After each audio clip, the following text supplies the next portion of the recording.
बिस्मिल्लाहिर्रहमानिर्रहीम। मेरा नाम मुनीब फ़ारूक है और आप देख रहे हैं Munib Farooq official YouTube channel. आप सबकी मोहब्बतों का बहुत शुक्रिया। जैसे कि मैं रोज़ कहता हूं कि आप इस चैनल को सब्सक्राइब कीजिए, बेल आइकन प्रेस कीजिए। एक स्टैंडर्ड चीज़ है जो कि मैं रोज़ कहता हूं अपने दोस्तों को, और वो मेरे ख्याल में मुझे कहनी भी चाहिए ताकि आप मोटिवेट हों। आप सबकी मोहब्बतें और आपका फ़ीडबैक मिलता रहता है, आपका बहुत शुक्रिया। चंद दोस्त शायद गुस्से का भी इजहार करते हैं, वो उनका ठीक है, करें, लेकिन कुछ लोग बड़ी अजीब ज़बान इस्तेमाल करते हैं, उनके बारे में मैं क्या कह सकता हूँ। चलिए, अल्लाह सबका भला करे। एक बात जो कि आज सबसे इम्पॉर्टेंट है, वो ज़रा आज आपके सामने कुछ ऐसी बातें मैंने करनी है जो अदालती मामलात भी हैं, कुछ ऐसी खबरें, कुछ ऐसी बातें जिनसे ज़रा अभाम भी क्लियर होगा कि होने क्या जा रहा है। एक तो ये कि अदालत ने नैब तरामीम के हवाले से जो फ़ैसला दिया था बंदयाल साहब के वक्त, उसके ऊपर इंट्रा कोर्ट अपील थी जो कि दायर की गई वफाक की जानिब से। दिलचस्प बात यह है कि उसके ऊपर हुक्म इंतना मांगा गया, नहीं मिला, लेकिन इम्पैक्ट क्या आया आज के हुक्मनामे का, जरा उस पर बात हो जाए।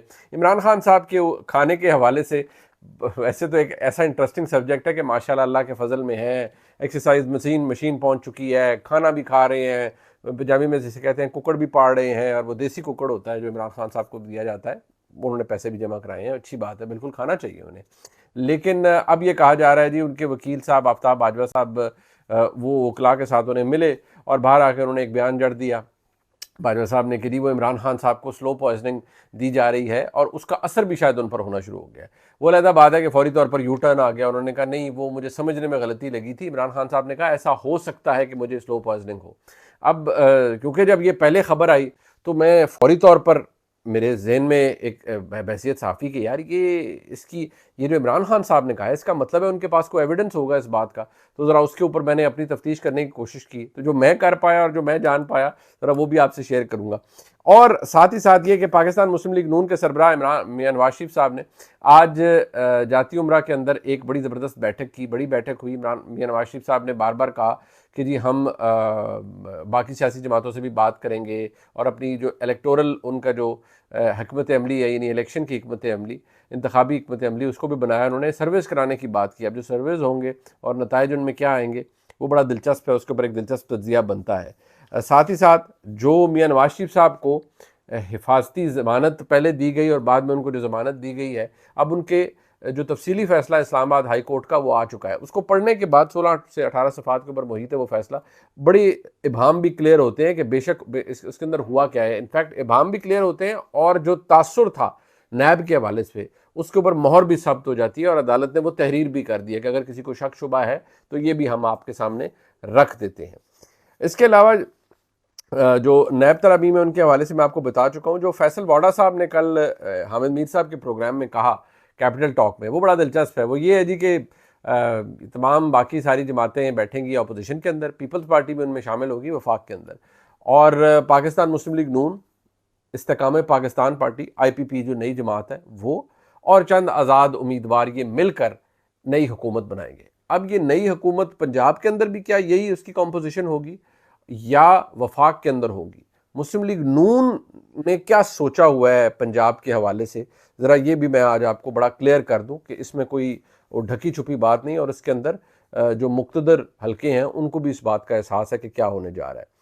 लेकिन सबसे पहले ज़रा बात इसी हवाले से हो जाए कि ये इमरान खान साहब के खाने का क्या चक्कर है जी। अच्छा, वो बाजवा साहब बाहर निकले, वो आपने सोशल मीडिया पे देख लिया होगा। पहले उन्होंने कहा खाने में जहर है जी, उन्होंने स्लो पॉइजनिंग की जा रही है इमरान खान साहब की और उसके असरात आना शुरू हो गए हैं, इमरान खान साहब ने कहा। बाद में उन्होंने कहा नहीं, मुझे समझने में गलती लगी थी।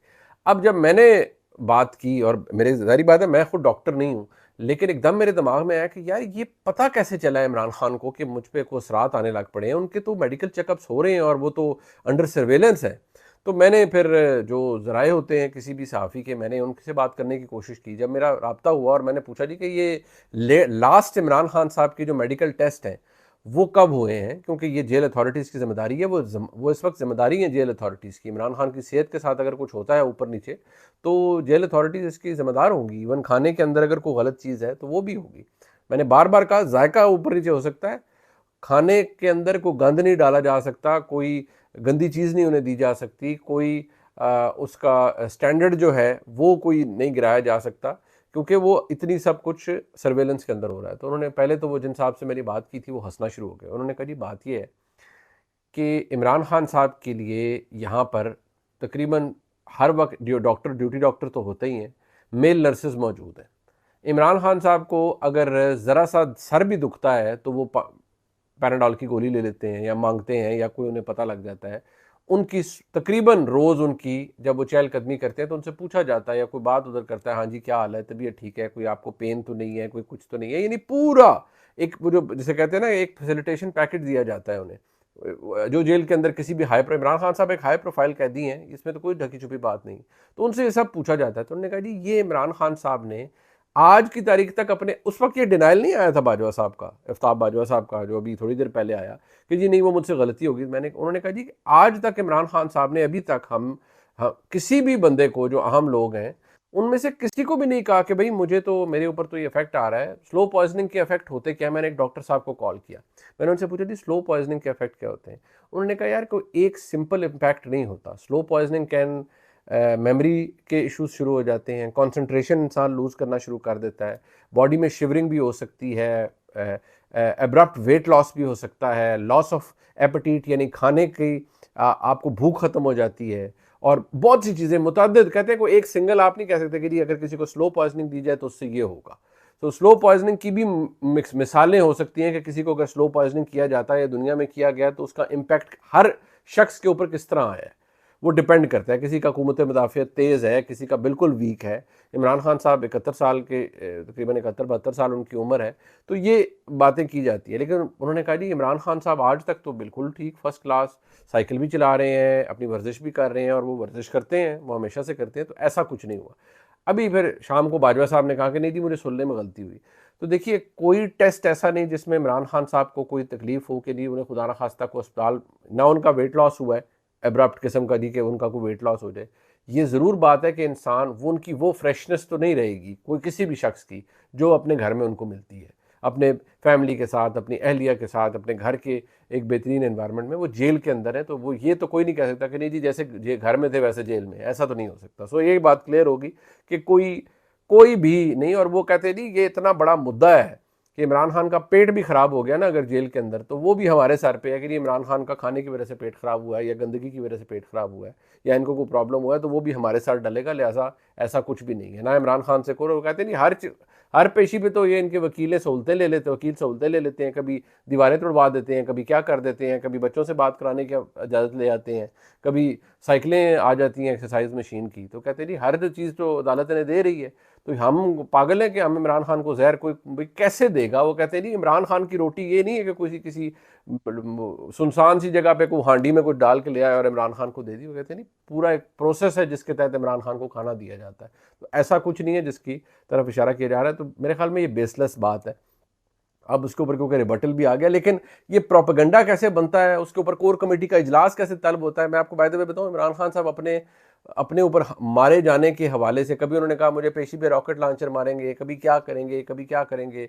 फिर जब वो वजीराबाद में उन पर हमला हुआ तो उन्होंने कहा जी वो ISI के एक सर्विंग अफसर ने करवाया है और उन्होंने करवाया है और ये प्लान किया था। अब बात यह ना कि मुझे किसी ने बड़ी ज़बरदस्त बात की, उसने कहा जी कि अगर वाकई किसी ने मरवाना है तो वो फिर स्नाइपर से भी मरवा सकता है, खुदा न खास्ता अगर किसी हाई प्रोफाइल शख्स को मरवाना है, और किसी और तरीके से भी किया जा सकता है। मतलब इतने ही फालतू और पैदल हैं कि एक मखलूतुल आवास आदमी, मेंटली रिटार्डेड आदमी, उसको कहो जी जाओ तुम मारने की कोशिश भी करो और पकड़े भी जाओ, गोली भी उससे ना सही चले और पकड़े भी जाओ, और जो गरीब बेचारा बीच में अल्लाह को प्यारा हो गया, उसका सबको पता है वो किसके गार्ड की गोली से उसको बेचारे की वो जाम भाग हुआ, अल्लाह को प्यारा हुआ। बहरहाल अब ज़रा इस पे बात पे आ जाए। नहीं कुछ लोगों का ख्याल ऐसे आ जाता है जी कि PTI के अंदर कि जी वो जी बैलेट पेपर पे PTI का मार्क नहीं होगा, बल्ला नहीं होगा। ये सवाल ही नहीं होता। पाकिस्तान तहरीक इंसाफ बहसीत एक जमात को उसको कितना भी नापसंद करे या जो भी प्रॉब्लम, पाकिस्तान तहरीक इंसाफ एक सियासी हकीकत है, पहले भी थी, आज भी है और आइंदा भी रहेगी। और किसी भी जमात पर बुरा वक्त आ सकता है, जमात ऐसे ख़त्म नहीं हो सकती। ये को वो नहीं है कि को PMLQ बेशक बनी PMLQ की तरह थी, लेकिन PMLQ को वो कभी भी अवामी हिमायत नहीं मिली जो इमरान खान को मिली और जो पाकिस्तान तहरीक इंसाफ के हिस्से में आई। उन्होंने पूरे मुल्क पे हुकूमत की, खैबर पख्तूनख्वा में 2 दफ़ा हुकूमत की, आज भी पूरे मुल्क के अंदर पाकिस्तान तहरीक इंसाफ की जड़ें हैं। तो ऐसा नहीं हो सकता कि बल्ले का निशान ही ना हो। तो ये जिन लोगों को ये खदशात हैं ज़रा वो भी जहन से निकाल दें, ऐसा कुछ नहीं होने जा रहा। मियाँ नवाज शरीफ की जो आज बैठक हुई, ठीक है, उसमें बात ज़रूर होती है, इंतखाबी हिकमत अमली, ये सब कुछ, लेकिन आप ये देखें कि मियाँ साहब को भी, मैंने आपको अर्ज़ किया कि जब मैंने मिला भी था तो उस वक्त मियाँ साहब को ये कंसर्न था कि बयानिया क्या होना चाहिए। उन्होंने जब आए तकरीर की तो उन्होंने बातें पुरानी की, बातें उस वक्त की, लेकिन ये उन्होंने ज़रूर अपने भाई जनाब शहबाज शरीफ के साहब के हवाले से कहा कि जी इनकी वजह से महंगाई नहीं, वो जो प्रोजेक्ट हुआ और मुल्क का बेड़ा गर्क हुआ उसकी वजह से महंगाई हुई है। लेकिन आप इस बात को अगर गौर करें, आज मुस्लिम लीग नून अगर सर्विस करवाती है, आपका क्या ख्याल है उसका रिज़ल्ट क्या आएगा? उसका रिज़ल्ट ये आएगा कि जी पंजाब के अंदर मुस्लिम लीग नून वो सबसे आगे और बाकी सारी जमातें खुसूसी तौर पर पीटीआई सबसे नीचे है। ऐसा नहीं है। मैंने पहले भी आपको कहा था, मैं अब भी आपको कहूँगा कि बहुत से मुस्लिम लीग नून के दोस्त हैरान होंगे कि आवाम के अंदर क्या सेंटिमेंट है। बेशक मुस्लिम लीग नून ने एक बड़ा जलसा किया, पूरे पाकिस्तान से लोगों को इकट्ठा किया, कोई भी सियासी जमात करती है कि मियाँ साहब वापस आए और वो कामयाब उनकी वापसी हो गई। लेकिन इस दफ़ा मुस्लिम लीग नून के लिए सिंपल मेजॉरिटी लेना, जो कह रहे हैं कि जी क्लीन स्वीप कर देंगे तो फलान कर देंगे, मतलब मैं अच्छी बात है, आप मुझे गलत साबित करें, लेकिन कम से कम अभी तक तो मुझे नहीं लगता कि कोई क्लीन स्वीप की कोई चक्कर लग रहा है। हाँ, मेजॉरिटी ले जाएं गिवन द फैक्ट के लिए इमरान खान की जमात ज़ेर अताब है, वो और बात है। लेकिन मुझे अभी भी वो नहीं लगता कि जी बिल्कुल जी को बहुत स्वीपिंग या मेजॉरिटी होगी पीएमएलएन की और वो ले जाएंगे। मुझे लगता है कि मखलूत हुकूमत टाइप भी कुछ चीज़ बनेगी। ये मेरी असेसमेंट है, मैं गलत हो सकता हूँ, लेकिन जो सर्वेस करवाएंगे पीएमएलएन को उससे भी पता चलेगा, क्योंकि बहुत से सर्वेस मियाँ साहब के आने से पहले हुए, उसमें भी ये बात लोगों को पता है। अब ज़रा मैं आपको बता दूं कि अदालत ने जो फैसला दिया ना मियाँ नवाज शरीफ साहब की, इस्लामाबाद हाई कोर्ट ने, जो उनकी अपीलों की बहाली का है, ज़रा वो भी मैं आपको बता दूं अदालत ने उसके अंदर लिखा क्या है। अदालत ने लिखा है कि मियाँ नवाज शरीफ की हिफाजती ज़मानत नैब और अपील पंजाब हुकूमत की वजह से उनको अपील बहाली जो है वो पंजाब हुकूमत की वजह से मिली है। यानी ये देखें, वो कहते हैं जी हिफाजती ज़मानत किसकी वजह से मिली है? नैब की वजह से। फैसले में कहा गया है कि मियाँ नवाज शरीफ को गिरफ्तार ना करने की अबूरी रिलीफ में 2 दिन का इजाफा किया गया, जो कि हुआ था। नवाज शरीफ साहब की हिफाजती ज़मानत नैब के वाज़े और गैर मुबहम मौक़िफ़ की वजह से दी गई। नैब ने कहा कि नवाज शरीफ की गिरफ्तारी नहीं चाहिए, तो नैब ने अपनी पूरी सहूलत दी मियाँ नवाज शरीफ साहब को और उन्होंने कहा जी हमें इनके गिरफ्तार करना ही नहीं है। मैंने आपको पहले भी कहा था, लिख के दे दिया था। तो अदालत ने भी फिर वो लिख के ही तहरीर कर दिया कि जनाब हम हमारे पे ना कोई कहे कि जी हमने फेवर कर दिया, जो प्रोसिक्यूटिंग एजेंसी है उसने कह दिया और लिख कर दे दिया कि नहीं जी हमें मंजूर ही नहीं, तो हम कैसे बेल डिनाई कर दें किसी की। साथ ही उन्होंने कहा कि जो पंजाब हुकूमत ने, याद रखिए कि मियाँ नवाज शरीफ का एवन फील्ड के अंदर जो सज़ा मुअत्तली का फैसला था वो बहाल हो गया। जो अल-अज़ीज़िया रेफरेंस है उसमें पंजाब हुकूमत ने, जिसके ऊपर बड़ा शोर भी डला कि पंजाब हुकूमत का तो ये काम ही नहीं है, ये तो निगरान हुकूमत है, लेकिन पंजाब हुकूमत ने सीआरपीसी के सेक्शन 401 के तहत मियाँ नवाज शरीफ साहब की अल-अज़ीज़िया रेफरेंस के अंदर सज़ा मुअत्तल की, जिसके बाद मियाँ नवाज शरीफ साहब की अपील अब बहाल हो चुकी है और वो इस वक्त बेल पर हैं। और उनकी अदालत ने लिखा है कि उनकी जो बेल्स की समात है वो बाकायदा तौर पर मेरिट पर होगी। और मुस्लिम लीग नून भी ये कहती है कि हम मेरिट पर आर्ग्यू करना चाहते हैं, लेकिन ये जो चीफ जस्टिस साहब ने जो फैसला दिया है, आमिर फारूक साहब ने और जस्टिस मियां गोला हसन औरंगजेब साहब ने, इस फैसले को पढ़ने के बाद, जब आप इसको तहरीर पढ़ते हैं, 16 सफ़ों के ऊपर मुहित है फैसला, इस फैसले के अंदर पढ़ने के बाद आपको क्लियर हो जाता है कि मियाँ नवाज शरीफ को, जैसे मैं पहले कहता था कि अदालत ने भी इसको लिख दिया है, डॉक्यूमेंट कर दिया है कि भाई मियाँ नवाज शरीफ साहब को रिलीफ हमने नहीं, नैब ने दिया है। मियाँ नवाज शरीफ साहब को अल-अज़ीज़िया के अंदर जो उनकी अपील बहाली और वहाँ सज़ा मुअत्तली है वो हमने नहीं दी, वो पंजाब हुकूमत ने दी है, पंजाब की निगरान हुकूमत ने। तो ये बात क्लियर है कि अदालत ने अपने ऊपर से उतार के उन्होंने लिख दी है, भाई हमारा क्या ताल्लुक है, ये कर दिया। तो जब प्रोसिक्यूटिंग एजेंसी कह रही है कि भाई हमें गिरफ्तारी नहीं मतलूब, तो हम कैसे बेल ना दें? अदालत ने तो प्रोसिक्यूटिंग एजेंसी की तरफ देखना होता है ना। आमतौर पर प्रोसिक्यूटिंग एजेंसी आके बड़े बड़े लंबे आर्गूमेंट्स देती है कि नहीं जी नहीं, बेल देनी ही नहीं है, हमें तो गिरफ्तारी मतलूब है, लेकिन उन्होंने इसको आर्ग्यू नहीं किया, लिहाजा अदालत ने भी लिख दिया। अब जो सबसे दिलचस्प काम है, आपको पता है नैब की तरमीम उड़ गई थी, बंदयाल साहब जाते जाते फैसला कर गए और उसके ऊपर फिर बाकायदा तौर पर एक इंट्रा कोर्ट अपील आ गई, क्योंकि प्रैक्टिस एंड प्रोसीजर का कानून आ चुका है, तो अब अपील तो हो सकती है।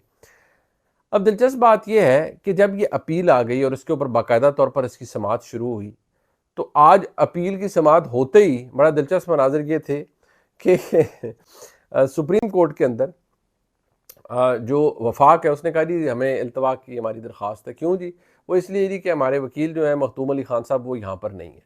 अब यहाँ एक इंटरेस्टिंग एलिमेंट ये है कि हुकूमत या लतीफ़ खोसा साहब या फारूक नाइक साहब वो ये कह रहे थे कि जी इस पे ना आप ये जो पहला फैसला हुआ है ना, जो इसमें नैब तरमीम फ़ारग की गई हैं, ख़त्म की गई हैं, उस फैसले को मुअत्तल कर दें। अदालत ने वो रिजेक्ट कर दिया। अदालत ने सिर्फ ये हुक्म दिया है कि जो जो केसेस वापस नैब को गए हैं उन केसेस को उनको बिल्कुल सुना जाए। जो एहतसाब अदालतें सुनती रहें, स्टेटमेंट एविडेंस रिकॉर्ड करनी है, क्रॉस एग्जाम, जो ट्रायल का प्रोसीजर होता है सब कुछ करती रहें। और अगर किसी को बेल वहां पर लेनी है तो या बेल का कोई मामला चल रहे हैं तो बेल बुल भी ठीक है, ऊपर हाई कोर्ट में होती रहे। अब याद रहे क्योंकि नैब तरमीम खत्म होने के बाद नीचे से तो बेल होती नहीं है, तो अगर वो भी है तो वो भी होता रहे। लेकिन कोई भी एहतसाब अदालत किसी भी केस का हतमी फैसला उस वक्त तक ना करे जब तक ये जो समाअत है जिसके अंदर नैब तरमीम के खिलाफ हमारे सामने केस लगा है, इसकी समाअत जब तक पूरी नहीं होती। तो ये बात जनाब सबके सामने आ गई है कि इसमें होने क्या जा रहा है। इसमें ऐसा कुछ नहीं है कि जी कोई नैब तरमीम का फैसला मुअत्तल हो गया, वो फैसला अभी तक वही है। सिर्फ अदालत ने नैब को कहा है कि आपने जो एहतसाब अदालत को कहा है कि जी आप कोई भी केस है, जितनी भी एहतसाब अदालतें हैं, वो उसका फाइनल फैसला ना जारी करें। और बाय द वे इस केस की जो समाअत है वो अभी गैर मुअय्यना मुद्दत के लिए इल्तवा का शिकार होगी, यानी उसको एडजर्न कर दिया गया। अब वो गैर मुअय्यना मुद्दत कितनी बड़ी है ये किसी को बारे में हम क्या कह सकते हैं। लेकिन जो अगली हुकूमत का मंजरनामा है वो फैसल वोडा साहब ने कल हामिद मीर साहब के प्रोग्राम में कहा। उन्होंने कहा जी कि परवेज़ खटक साहब इस्तेकाम पाकिस्तान पार्टी, चंद इंडिपेंडेंट्स और मुस्लिम लीग नून ये अगली हुकूमत बनाएंगे। अब परवेज़ खटक साहब आपको पता है पाकिस्तान तहरीक इंसाफ पार्लियामेंटेरियंस, वो उनके पास जी इस्तेकाम पाकिस्तान पार्टी के अंदर भी बेशुमार डिसेंडेंट्स हैं पाकिस्तान तहरीक इंसाफ के। लेकिन जो रियल टेस्ट है वो मुस्लिम लीग नून का है। देखें इन लोगों ने तो अपना शेयर लेना है ना, इनमें से कोई भी जमात ऐसी नहीं है जो बहुत बड़ा डेंट डाल दे। इसमें जो इलेक्टेबल्स हैं जमातों में, जिनका कोई अपना वोट बैंक है, वो चलें कोई वो सीटें को निकाल लें, एक साइजेबल शेयर चलो ले जाएं कि वो एक ऐसी जगह पर आ जाए। अदरवाइज कुछ भी नहीं है, ऐसी कोई चीज़ नहीं है जिससे आपको ये पता चले कि ये जमातें मतलब को बहुत बड़ा इम्पैक्ट डाल देंगी। ये ऐसी पोजीशन में आ जाएंगी कि इनके बगैर कोई हुकूमत बना नहीं सकेगा। लेकिन पीएमएलएन के लिए सबसे बड़ा इम्तहान है कि पीएमएलएन ये चाह रही है, और पीएमएलएन का सबसे बड़ा प्लान इस वक्त क्या है, वो एक है कि मरियम नवाज शरीफ साहिबा पंजाब की वज़ीर आला बने।